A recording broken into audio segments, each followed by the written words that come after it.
A paz do Senhor. Graças a Deus. Mais uma vez reunidos para esse nosso encontro, né? Nós estamos reunidos em nome do Pai, do Filho e do Espírito Santo. Amém.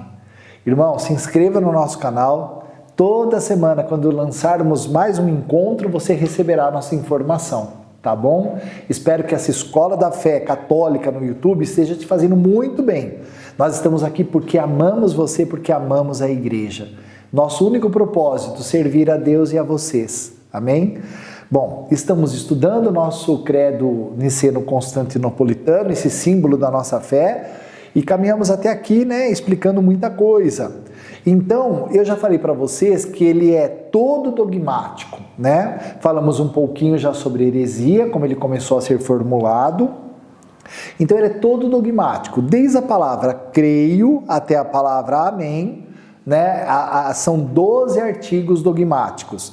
E você pode me perguntar, mas o que é um dogma? Vamos estudar, vamos entender isso? Porque como eu falei para você, heresia é uma verdade, uma mentira com cara de verdade, algo que nos engana, algo que nos seduz. E aí a igreja vem, se levanta sob a luz do Espírito Santo, elas são combatidas, graças a Deus. Isso foi nesses 2017 anos de história. Nós vimos isso, né? Temos alguns movimentos recentes na igreja, né? Teologias combatidas pela igreja dizendo, não, isso não é ensinamento católico, não é um ensinamento cristão. Então a igreja sempre defendeu a sã doutrina, né? Ela sempre guardou o fiel depósito da fé. E é isso mesmo que tem que ser feito. Mas agora vamos pegar o nosso catecismo da igreja. Pegue o seu catecismo, eu pego o meu, né? E você vai... E vamos estudar no parágrafo 88, os dogmas da fé. Então, aqui diz assim, parágrafo 88, o magistério da igreja. Então, hoje você já sabe o que é magistério, né? A nossa igreja está firmada em 3 pilares. Sagrada Escritura, Sagrado Magistério, Sagrada Tradição. A Sagrada Escritura é a Bíblia, né? A Sagrada Tradição é tudo aquilo que foi nos ensinado pela tradição da igreja, pelos padres, pela patrística, né, da igreja, pelos doutores, pelos místicos, pelos mestres da igreja. Então isso é toda Sagrada Tradição. A Sagrada Tradição nos explica sobre os anjos, sobre Nossa Senhora, sobre os sacramentos, o próprio creio que estamos estudando, tudo isso é Sagrada Tradição. E o Sagrado Magistério que nos explica tudo, os ensinamentos da Sagrada Tradição e da Sagrada Escritura, né? Então o Sagrado Magistério, Magistério, os que nos ensinam, os nossos mestres, né? Então, por isso que aqui no artigo 88 já começa a falar, o magistério da igreja empenha plenamente a autoridade que recebeu de Cristo quando define dogmas, né? Então, o que são os dogmas? É quando, utilizando uma forma que obriga o povo cristão a uma adesão irrevogável de fé, propõe verdades contidas na revelação divina ou verdades que com estas têm uma conexão necessária. Há uma conexão orgânica entre a nossa vida espiritual e os dogmas. Os dogmas são luzes no caminho da nossa fé, que o iluminam e tornam seguro. Inversamente, se a nossa vida for reta, nossa inteligência e o nosso coração estarão abertos para acolher a luz dos dogmas de fé. Então, a gente já começa a compreender que dogmas são verdades reveladas. Então, nós as acolhemos com todo o nosso coração.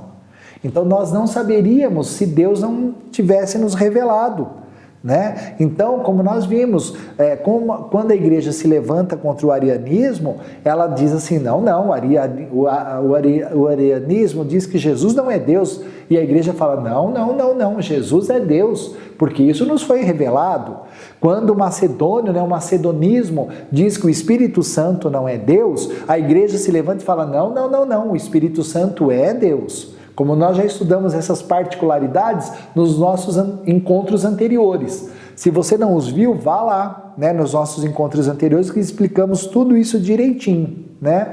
E aqui continua falando sobre os dogmas, né? Os dogmas da nossa fé, as verdades reveladas. Diz aqui no capítulo 90 do Catecismo: os laços mútuos e a coerência dos dogmas podem ser encontrados no conjunto da revelação do mistério de Cristo. Na Sagrada Escritura, Sagrada Tradição, existe uma ordem ou hierarquia das verdades da doutrina católica, já que o nexo delas com o fundamento da fé cristã é diferente. O que é essa palavra? Qual que é esse nexo delas com o fundamento da fé cristã é diferente? As igrejas protestantes, né? Aqui é citado um documento da igreja, né? Então, a nossa fé católica é esta, a nossa fé cristã é essa, né? Então, há igrejas cristãs que têm uma outra doutrina. E isso eu não vou entrar no mérito da questão, porque foi quando houve uma ruptura com a sagrada tradição e o sagrado magistério na igreja, né? Foi quando Lutero resolveu se separar da igreja. Ele resolveu que ele só teria a escritura por fundamento, só a Sagrada Escritura. Ele achou melhor, os seus seguidores acharam melhor, né? Perderam muita riqueza, mas nós não estamos aqui nem para julgá-los, nem para nada, porque nós amamos os nossos irmãos protestantes, não é? Porque afinal de contas, todos somos evangélicos, todos. Os católicos são evangélicos porque nós vivemos do evangelho também. Nós somos crentes porque nós acreditamos, nós professamos a nossa fé, não é? Então, à luz dos dogmas, nós dirigimos a nossa vida, nós dirigimos a nossa espiritualidade, nós nos envolvemos com Deus nessa comunhão plena e maravilhosa com o Senhor. Então, vamos então, acredito que respondi essa questão dos dogmas, né? Como o magistério nos ensina. Então, nós começamos o nosso credo dizendo: creio em Deus Pai. E para mim crer, eu preciso ter fé, não é? Parece redundância isso, mas nós precisamos entender que a fé é algo muito real, muito concreto. Vamos então ver no nosso Catecismo da Igreja Católica. Pegue o seu catecismo, parágrafo 157. Vamos lá, né, para ver o que nós aprendemos com a igreja sobre fé, porque nós começamos, eu creio. Então, se eu creio, essa é a minha fé. Então vamos lá. Parágrafo 157. A fé é certa, mais certa do que qualquer conhecimento humano. Ela extrapola o conhecimento humano, né? Porque se funda na própria palavra de Deus, que não pode mentir. Sem dúvida, as verdades reveladas, olha lá, os dogmas, né? Sem dúvida, as verdades reveladas podem parecer obscuras à razão e à experiência humana. Mas a certeza dada pela luz divina é maior do que é dada pela luz da razão natural. 10.000 dificuldades não fazem uma única dúvida. Olha que coisa! Então, é bem assim. Nós acreditamos com o nosso coração nos leva a Deus. Por isso que estamos estudando, para compreendermos melhor Deus e os seus mistérios. Porque às vezes a minha cabeça não compreende, mas o meu coração acredita. Isso é impressionante. E olha no parágrafo 158. A fé procura compreender. Então nós sabemos que aquilo é verdade. E a nossa mente quer acreditar, quer compreender naquele dogma, naquela verdade revelada. Então a fé procura compreender. É inerente à fé o crente desejar conhecer melhor aquele no qual pôs a sua fé e compreender melhor o que ele revelou. Então é isso, nós que cremos, nós os crentes, né? Nós queremos compreender, conhecer aquele em qual nós pusemos a nossa fé e compreender melhor o que ele revelou. Um conhecimento mais penetrante despertará, por sua vez, uma fé maior, cada vez mais ardente de amor. A graça da fé abre os olhos do coração. Olha, então nós precisamos enxergar com o nosso coração, porque pode ser que muita doutrina por aí te engane. Há doutrinas que são lindas, mas são verdade. Foram reveladas por Deus, né? E aqui continua, a graça da fé abre os olhos do coração, porque a fé é um dom, né? A fé é um dom. A graça da fé abre os olhos do coração para uma compreensão viva dos conteúdos da revelação, isto é, do conjunto do projeto de Deus e dos mistérios da fé, do nexo entre eles, entre si e com Cristo, centro do mistério revelado. Porque Cristo é um mistério, né? Ora, para tornar cada vez mais profunda a compreensão da revelação, o mesmo Espírito Santo aperfeiçoa continuamente a fé por meio dos seus dons. Assim, segundo o adágio de Santo Agostinho, sagrada tradição aí, ó. Então, assim, segundo o adágio de Santo Agostinho, eu creio para compreender e compreendo melhor para crer. Amém? Né? Então, quanto mais eu conheço a Deus, mais eu amo. Quanto mais eu compreendo as verdades reveladas, mais eu cresço como cristão, como filho de Deus, como filho da igreja. Então, essa é a fé. E eu preciso alimentar a minha fé. Eu preciso alimentar, você precisa alimentar a sua fé. Entendeu? Né? Por quê? Porque eu posso perder a minha fé. Você pode perder a sua fé. Verdade. Nós precisamos alimentar a nossa fé. A fé é um dom de Deus. Nós, em qualquer momento, estudaremos os dons teologais. Fé, esperança e caridade. Vamos estudar o dom da fé. Nós precisamos desse dom.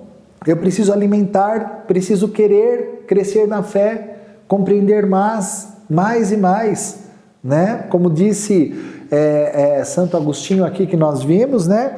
Eu creio para compreender e compreendo melhor para crer.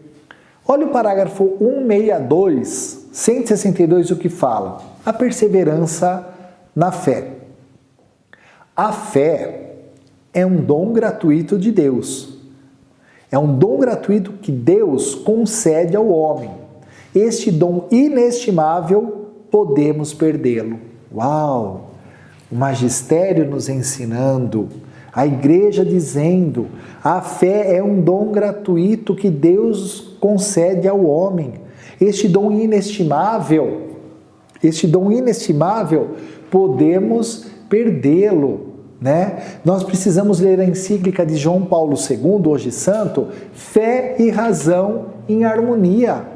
Eu e você precisamos ler a encíclica do Papa. Eu e você não, porque eu já li. Então leia, né? Fé e Razão em Harmonia vai me alimentar, vai me equilibrar, porque senão eu posso perder a minha fé, posso ficar só com a minha cabeça funcionando e a minha cabeça começa a não compreender os dogmas, as verdades reveladas. E aí eu entro em conflito, né? Não, fé e razão em harmonia. E aqui o catecismo continua. São Paulo adverte isto a Timóteo. Combate o bom combate, com fé e boa consciência, pois alguns, rejeitando a boa consciência, vieram a naufragar na fé. Isso está em 1 Timóteo 1, 18 e 19. Para viver, crescer e perseverar até o fim na fé, devemos alimentá-la. Como? Pela palavra de Deus. Você precisa ler a palavra de Deus na sua casa, ler a palavra, ler a Bíblia. Devemos implorar ao Senhor que aumente a nossa fé. Ela deve agir pela caridade, ser carregada pela esperança e estar enraizada na fé da igreja, né?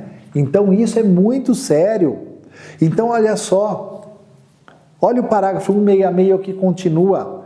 A fé é um ato pessoal, a resposta livre do homem à iniciativa de Deus que se revela. Ela não é, porém, um ato isolado. Ninguém pode crer sozinho. Como ninguém pode viver sozinho, ninguém deu a fé a si mesmo. Ninguém deu a fé a si mesmo. Como ninguém deu a vida a si mesmo. O crente recebeu a fé dos outros. Olha só, então isso tudo que nós estamos estudando, nós recebemos da igreja. No parágrafo 167, vamos terminar. Então o crente recebeu a fé de outros, deve transmiti-la a outros. Nosso amor por Jesus e pelos homens nos impulsiona a falar a outros da nossa fé. Cada crente é assim como um elo da grande corrente dos crentes. Não posso crer sem ser carregado pela fé dos outros e pela minha fé contribuo para carregar a fé dos outros. Eu creio. Esta é a fé da igreja, professada pessoalmente por todo o crente. No parágrafo 167, olha que lindo. Eu creio. Esta é a fé da igreja. Olha a igreja com letra maiúscula aí, né? Então nós recebemos essa fé da igreja. Eu creio. Esta é a fé da igreja, professada pessoalmente por todo o crente. Amém? Glória a Deus, né? Glória a Deus. Então, muito obrigado pela sua companhia. Eu acho que é muito bom nós entendermos tudo isso. Eu creio em Deus Pai Todo-Poderoso e seguir com o nosso estudo sobre o credo, sobre o creio. Amém? Até o nosso próximo encontro. Ore por nós, nós estamos orando por você, estamos juntos nessa obra, amamos a igreja, por isso aqui estamos. Muito obrigado por tudo. Deus nos abençoe. Em nome do Pai, do Filho, do Espírito Santo. Amém.